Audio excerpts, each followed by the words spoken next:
नमस्कार, मैं नीरज बंगड़ुआ आपका स्वागत करता हूँ wifi study CSR net YouTube channel पे। जैसे आपको पता है हमने 1000 क्वेश्चन सीरीज स्टार्ट कर रखी है, तो उसमें 105 तक हमारे क्वेश्चन हो चुके हैं। तो आज उसमें आगे चलते हैं। तो देखिए भाई, एक बड़ा ही आसान क्वेश्चन है, गेट का क्वेश्चन है। Question number 106। इससे पहले 105 क्वेश्चन हो चुके हैं। तो what we have to calculate, the a vector field F and find the del cross F. firstly curl of this one and what we got then curl of again curl of। तो simple सा question है, बड़ा question है नहीं, gate का question है, easy question है, बहुत ही इजी है। फटाफट सोल्व कीजिए।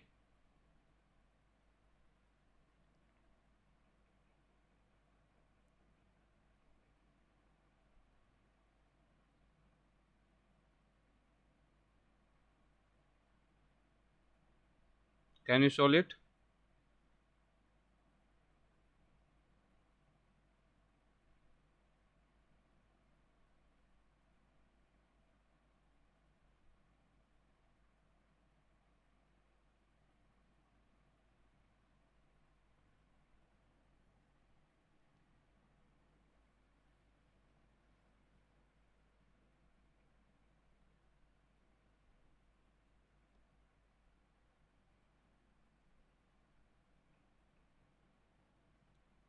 Let's have a look solution.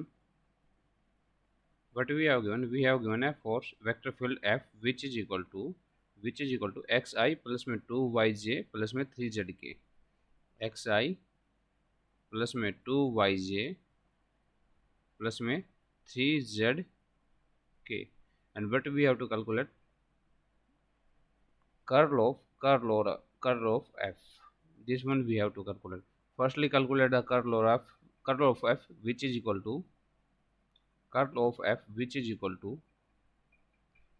या डेल क्रॉस एफ बोल दीजिए, which is equal to I J K curly by curly X curly by curly Y and curly by curly of Z and X 2y and 3 of z. So in case of I, this line and this line get cancelled out.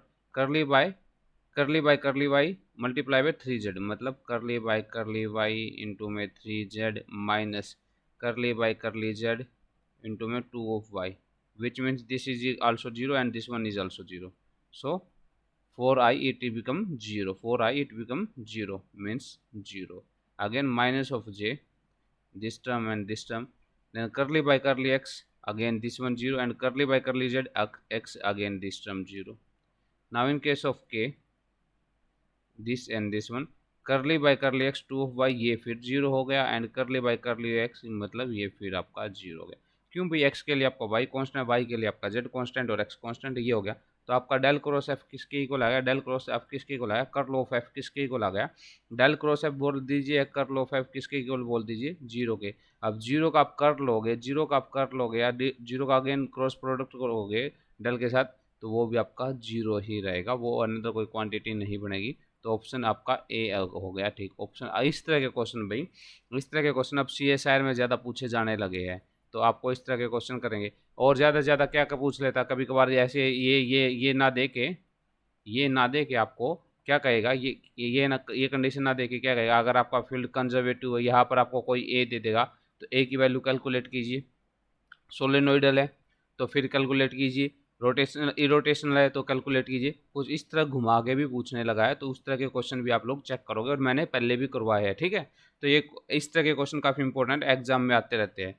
जैसा भी आपको पता, mid अक्टूबर आ गया, अब आपका exam बहुत ही नज़दीक आ गया है। तो एग्जाम को अगर आप अच्छे से प्रिपेयर करना चाहते हो, तो आपको क्या करना पड़ेगा? अनअकैडमी से CSIR, sorry, Unacademy app play store से गूगल प्ले से अनअकैडमी ऐप इंस्टॉल कीजिए, अनअकैडमी लर्निंग ऐप, उसमें सेलेक्ट कीजिए CSIR UGC नेट। ठीक है, तो फिर आपको क्या करना है भाई? मेरी प्रोफाइल सर्च करना है, नीरज बंगड़ुआ, ये मेरी प्रोफाइल है, मेरी प्रोफाइल सर्च कर लेना। ठीक है, तो सी ऑल में जाओगे, आपको मेरी प्रोफाइल मिल जाएगी, मुझे फॉलो करना। मुझे फॉलो करोगे तो मेरी क्लास का नोटिफिकेशन आपको मिल जाएगा, स्पेशल क्लास का नोटिफिकेशन मिल जाएगा। वेडनेसडे को मतलब आज 10 PM पे क्लास होगी भाई, 10 PM पे क्लास होगी। ठीक है, आप फिर मेरे प्रोफाइल को ओपन करना, सी में जाना, सभी क्लास आपको ऐसे दिखाई देगी। 100+ क्लास हो चुकी है, जिसमें क्वांटम भी है, सॉलिड स्टेट भी है, ईएमटी भी है, और इलेक्ट्रॉनिक्स बहुत सारा करवा रखा है। ठीक है, अगर आपको क्वांटम स्ट्रीम लाइन में करना तो मैंने प्लस पे स्टार्ट कर रखी है। एक पार्ट मैंने करवा दिया, दूसरा पार्ट 11 अक्टूबर से स्टार्ट हो चुका है। एक क्लास ही लिया है फ्राइडे को, फिर क्लास है, सेकेंड क्लास फ्राइडे को है। क्लास का टाइम 7 PM to 9 PM रहेगा, 2 घंटे की क्लास होती है भाई। बहुत सारी शॉर्ट ट्रिक मैं सिखा रहा हूँ उसमें। अगर आप मेरा पल्स कोर्स ज्वाइन करना चाहते हो तो आपको क्या करना पड़ेगा, अनअकैडमी से प्लस सब्सक्रिप्शन लेना पड़ेगा। That is for 1 month, 3 month, 6 month, 12 month and 24 month. ऐसे एटलीस्ट 12 मंथ लीजिए। 963 पर मंथ के हिसाब से 11,550 रुपये का पड़ेगा। इस पर भी आपको ऑफ दिला देते 11,550 पे। मतलब यहाँ पर आप ये NRJ10 लिख दीजिए, आपको इंस्टेंट 10% ऑफ मिल जाएगा। मतलब ये आपका इंस्टेंट 10% ऑफ हो गया। जो आपका 11,550 रुपये था वो कट के अब 10,395 रुपये बच गया। मतलब इसका मतलब ये 10,000 रुपये में 12 महीनों के लिए आप CSIR के लिए प्रिपेयर करोगे, गेट के लिए प्रिपेयर करोगे, जेस्ट के लिए प्रिपेयर करोगे, TIFR के लिए प्रिपेयर करोगे, सभी एग्ज़ाम के लिए आपकी प्रिपरेशन में VARC होगी। और अगर आप JRF की बात करो तो 31,000 रुपये आपकी फेलोशिप है, प्लस में 7400 रुपये के करीब HRA मिल जाए। 24% अगर आप HRA में आते हो। कई जगह 16% भी मिलता है, 8% भी मिलता है। वो आप लोग देख लेना आप कौन सी कैटेगरी में आते हो, मतलब दिल्ली में हो या आउट ऑफ दिल्ली हो। ठीक है, वो ऐसा सीन होता है। कोड अपना यही रहेगा, NRJ10। भैया पेमेंट की बात करें, डेबिट और क्रेडिट पे दोनों पे अवेलेबल है। EMI भी है, नो कॉस्ट EMI है, डेबिट और क्रेडिट पे दोनों पे अवेलेबल है। UPI भी है, वॉलेट है, नेट बैंकिंग है। ये आपके पेमेंट के ऑप्शन है, ये पेमेंट के ऑप्शन है। ठीक है, बात करें फ़ायदा क्या होगा। आप कहोगे मैं प्लस कोर्स ज्वाइन करूँ तो उसका फ़ायदा भी होना चाहिए ना कुछ। फ़ायदे की बात करते हैं, multiple course in single subscription. मतलब पूरा CSR का पैकेज दिया जाएगा अभी आपको, जिसमें फिजिक्स तो है ही, केमिस्ट्री भी है, मैथ भी है, CSI लाइफ साइंस भी है। ठीक है, मतलब इसका क्या हुआ, अनलिमिटेड एक्सेस है। ऐसा कोई सीन नहीं, अभी आपने ये कोड यूज कर लिया NRJ10 तो सिर्फ आपको मेरी ही वीडियो मिलेगी। जितने भी एजुकेटर अनअकैडमी आपको सबको वीडियो का एक्सेस आपको मिल जाएगा। डाउट सेशन होंगे, PDF मिलेगा, सभी क्लास होगा, डायरेक्ट इंटरेक्शन होगा मुझसे, बाकी फैकल्टी से भी। प्रीवियस ईयर क्वेश्चन करवाए जाएंगे, एक्सपेक्टेड क्वेश्चन करवाए जाएंगे, क्विज होंगे और होमवर्क दिया जाएगा। ये सारे फायदे आपके अनअकैडमी प्लस पे आने के। तो भाई ये कुछ आप बेसिक इन्फॉर्मेशन थी जो मुझे आपको देनी थी। कोड आपको पता ही है, मेरा कोड क्या है भाई, दैट इज़ NRJ10। ठीक है, तो चलो क्वेश्चन करते हैं।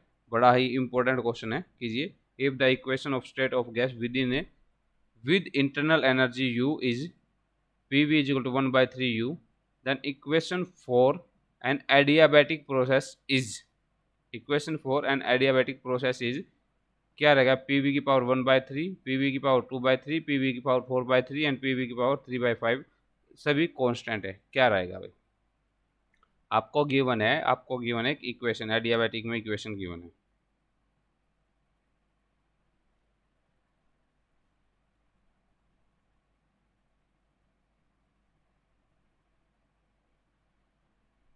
That is 1/3U, process is adiabatic. इनमें से बताना भाई कौन सी कंडीशन आपकी सही है।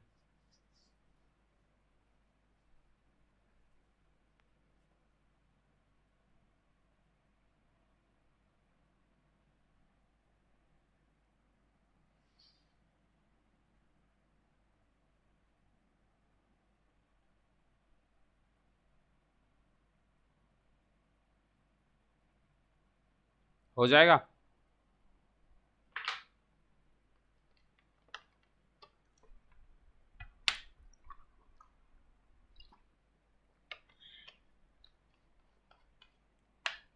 यस और no.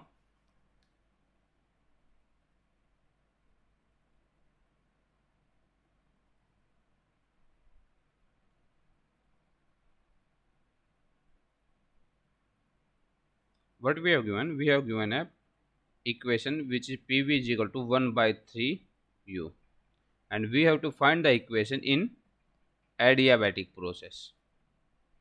We have to find a equation in adiabatic process. As we know very well, in adiabatic process, change in heat is always zero because no heat is transferred from medium to surrounding to system and system to surrounding. Okay, तो ये आपको दिया हुआ है।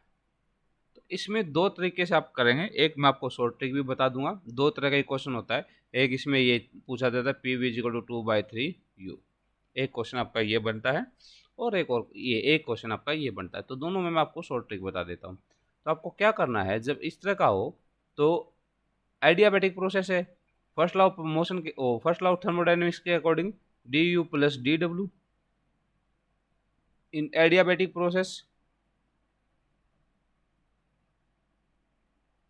D Q must be equal to zero, so D U plus में D W must be equal to zero. Okay, so D U plus में D W P D V must be equal to zero, D U plus में P D V must be equal to 0, but we have given PV is equal to 1/3 of U, then U must be equal to 3 of PV.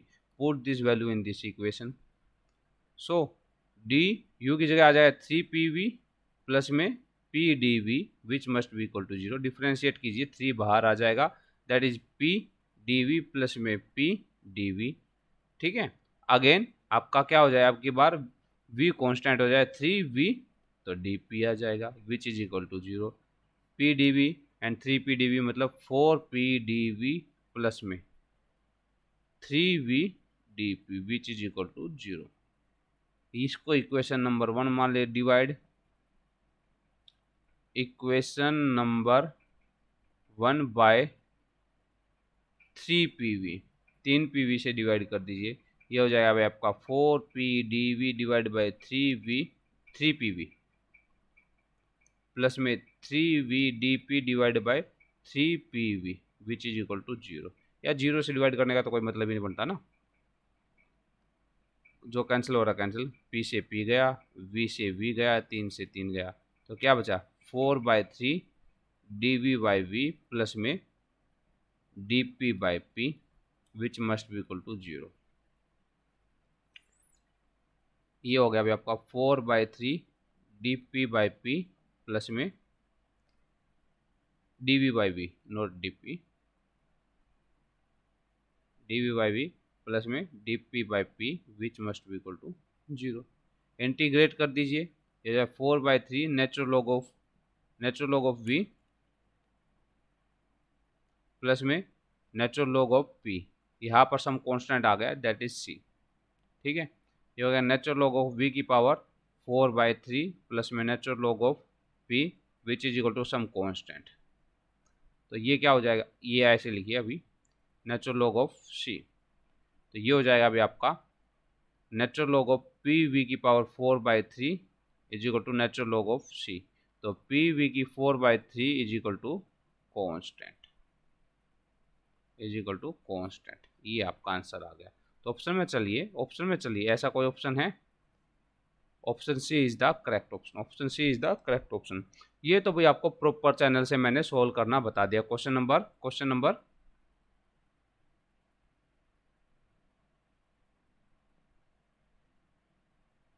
That is 107,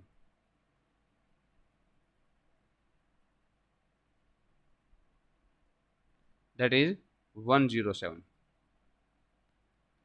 ये भाई मेरा room number भी है, मतलब but I have वो coincidence 107। तो ये हो गया भाई आपका दिस वन। ठीक है, सो पीवी आया आपका दैट इज 1/3, यू आपको दे रखा था, आपने एक इक्वेशन पूछी, तो कभी भी यहाँ जो वैल्यू दे रखी और पीवी की वैल्यू की फॉर्म में पूछा है, तो उस वैल्यू में सिंपली 1 ऐड कर दीजिए, आपका आंसर आ जाएगा पीवी की पावर 4/3।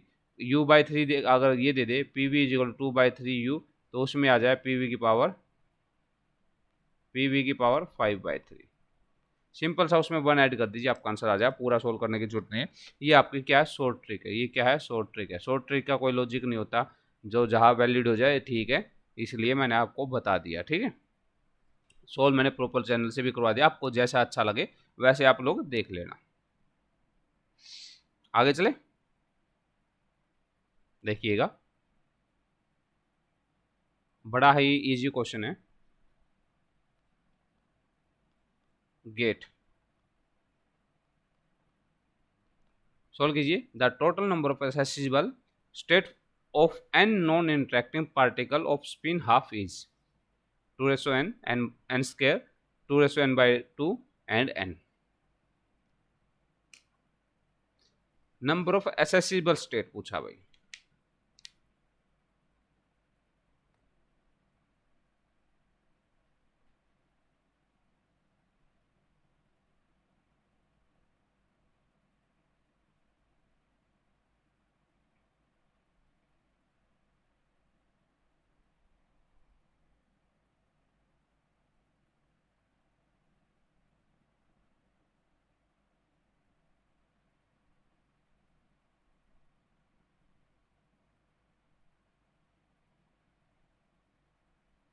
हो जाएगा।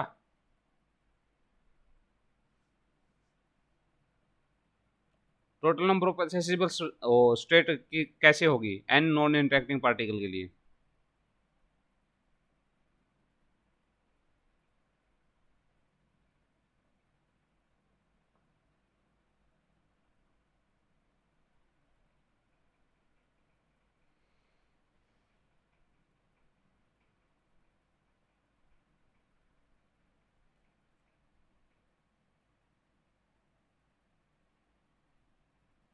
Let's check the solution. We have to check the total number of accessible way for n non-interacting particle of spin half। spin क्या है उनकी हाफ है। स्पिन कोई भी हो 3/2 हो 4/2 सॉरी 5/2 हो 7/2 हो वो हम देख लेंगे। तो नंबर ऑफ एसेसिबल वे कितने होते हैं। Number of accessible way for one particle. अगर n की जगह 1 है तो क्या हो जाएगा 2s+1। फॉर n पार्टिकल क्या है 2s+1 की पावर n हो जाएगा। ठीक है। अब स्पिन क्या है S is stand for spin मतलब एस क्या है 1/2 तो यहाँ वैल्यू 1/2 पुट गए 2 इंटू 1/2 प्लस में 1 इंटू में n तो 2 n। बस इतना सा क्वेश्चन था। बशर्ते आपको पता होना चाहिए इसको सोल्व कैसे करना है। ये होता भी number of accessible way n particle के लिए याद रखना। ठीक है इंपॉर्टेंट फार्मूला है ये बस और कुछ नहीं है। याद रखना है छोटी छोटी चीज़ें याद रखनी पड़ेगी। आगे चलें 109 बड़ा ही अच्छा क्वेश्चन आ गया। कीजिए a system of N non interacting Fermi particle with Fermi energy E F has density of state proportional to under root of E where is the energy of particle then energy per particle at temperature T is equal to 0। Average energy per particle.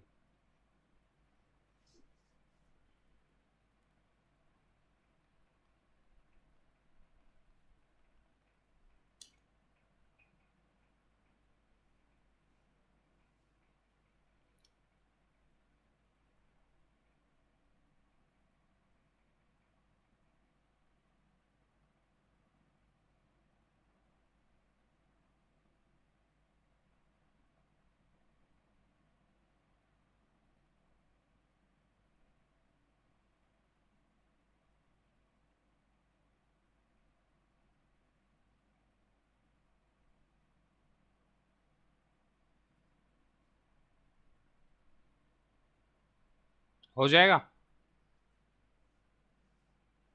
Let's check the solution question.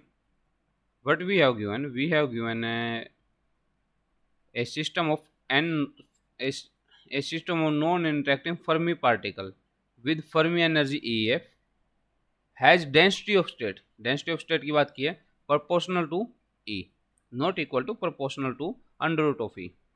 What we have to calculate the average value means expectation value कहाँ पर at t is equal to 0 पे।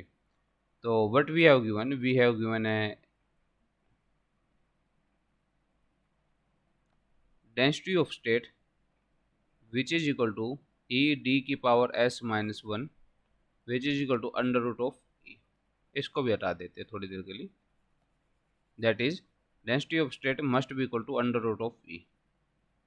ठीक है we have to calculate the average value which means expected value of energy. हमें calculate करनी है कहाँ पर है, T is equal to zero पे, टेम्परेचर जब आपका क्या है, जीरो है। Anything is given, E F is the Fermi energy, ये आपको दिया हुआ है, ये आपको दिया हुआ है। निकालना क्या आपको, एवरेज एनर्जी निकालना। कहाँ पर निकालना है, कहाँ पर निकालना है, टेम्परेचर जीरो पे। तो पहले आपको एवरेज एनर्जी का फार्मूला पता होना चाहिए। अगर फार्मूला पता तो आप 1 मिनट में क्वेश्चन को सोल्व कर दोगे।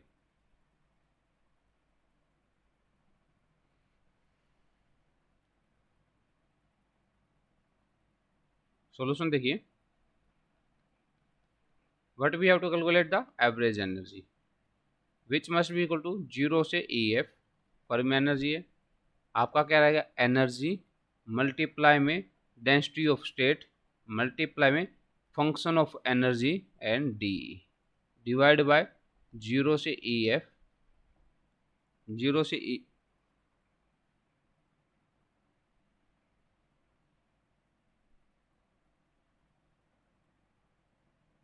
यस, जीरो से E F which is equal to function of energy and density of state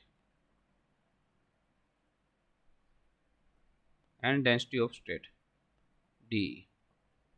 तो ये फंक्शन ऑफ एनर्जी क्या आता है, एफ ऑफ ई होता है आपका, या तो ये 1 होगा या 0 होगा। 1 को कब होगा, जब आपकी एनर्जी लेस देन है फर्मी एनर्जी से, जब एनर्जी ग्रेटर देन है फर्मी एनर्जी से। ये कब की बात है, जब टेम्परेचर आपका कब हो, जब टेम्परेचर आपका क्या हो,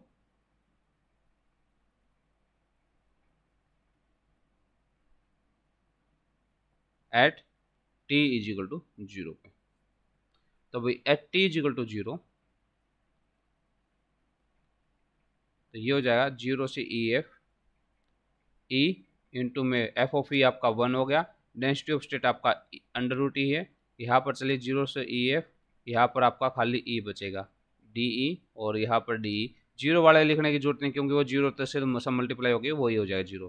तो यहाँ पर आपका क्या बचेगा, डी ई, ये हो गया आपका जीरो से ई एफ ए की power 3/2 D of E divide by zero से E F E D of E under root of D, ये आपका यहाँ पर है, दैट इज, हाँ जी, F of E and D of E. तो डी ऑफ ई आपका अंडर रूट ऑफ ई है। इंटीग्रेशन को सोल्व कीजिए, ये हो जाएगा ए की पावर 5/2 एंड मल्टीप्लाई में 1/5/2,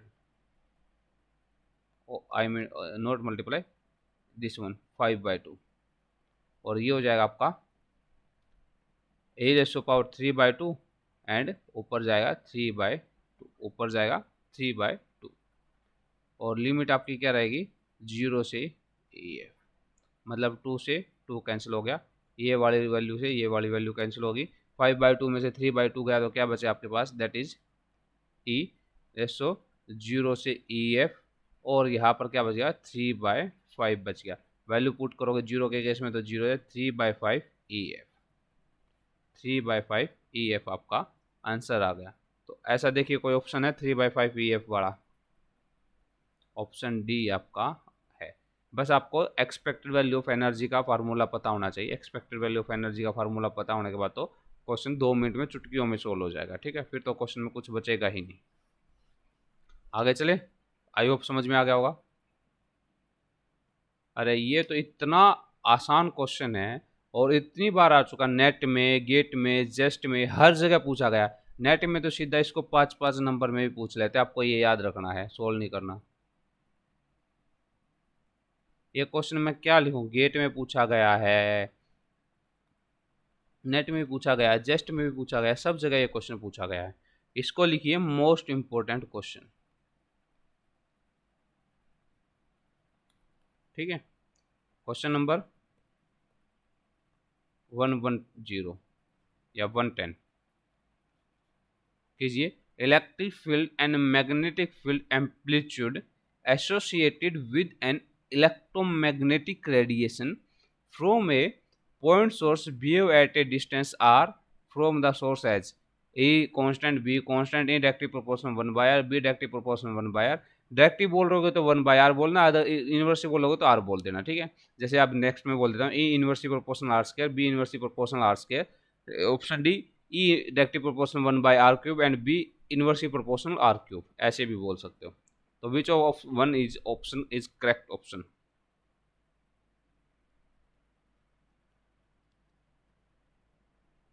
विच one of is correct option? Option B is the correct option. Radiating charge particle. In case of radiating charge particle, E is always directly proportional 1/r and B always directly proportional 1/r. लिख लीजिए note करके। In case of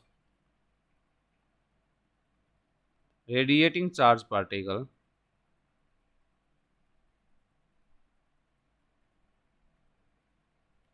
E directly proportional 1/r, B directly proportional 1/r and S directly proportional 1/r square. ये formula आपको पता होना ही होना चाहिए, ये बहुत ही इम्पोर्टेंट है। और यहाँ पर आप देखोगे that is electromagnetic radiation from A point, ठीक है। तो रेडिएटिंग आपका चार्ज पार्टिकल था। आगे चलें, कीजिए एक फार्मूला है,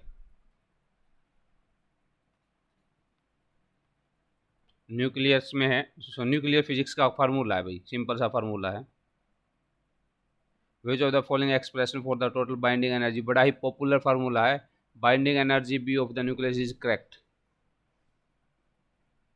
A1 A2 A3 A4 आपके सभी पॉजिटिव कांस्टेंट है।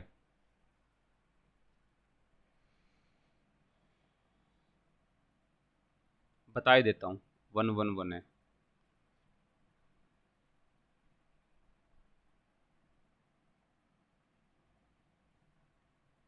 Option A is the correct option, option A is the correct option. ये फार्मूला याद कर लेना भाई, ठीक है, ये फार्मूला याद कर लेना। अगला क्वेश्चन सॉल्व कीजिए।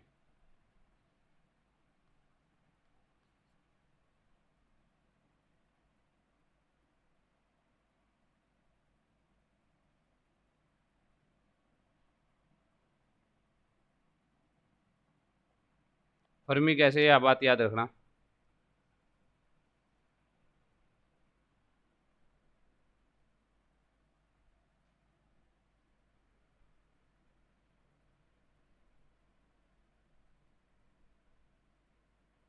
इसमें एक शॉर्ट ट्रिक है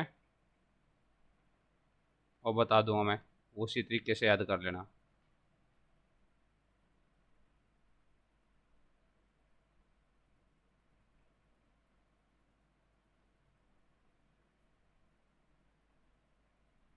देखिए फर्मी गैस है ना, मतलब फर्मियोन्स होंगे।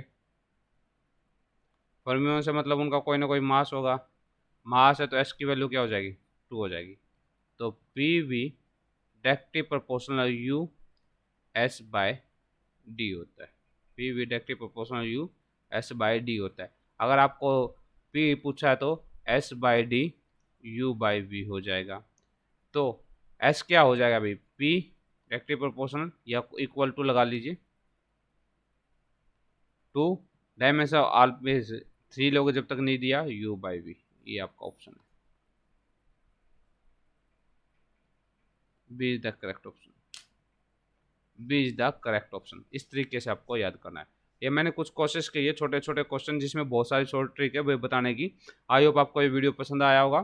अगर भाई ये वीडियो पसंद आए तो प्लीज़ इसको लाइक कर देना, शेयर कर देना और चैनल को सब्सक्राइब करना है। प्लस कोर्स अपना स्टार्ट हो गया 11 अक्टूबर से।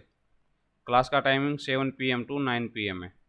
वैसे हमारी क्लास रहती है फ्राइडे, सैटरडे, प्लस है भाई ये संडे और मंडे, ये 4 दिन प्लस क्लास रहेगी। अगर आपको प्लस ज्वाइन करना है तो ये कोड यूज कर लेना, दैट इज NRJ10, आपको 10% डिस्काउंट भी जाएगा। और मेरी पुरानी क्लास है वो भी जाके देख सकते हो, Unacademy plus special class free of cost, उसके लिए कोई पैसा नहीं है। तो मिलते हैं आपको नेक्स्ट क्लास में, तब तक के लिए बाय बाय, थैंक यू।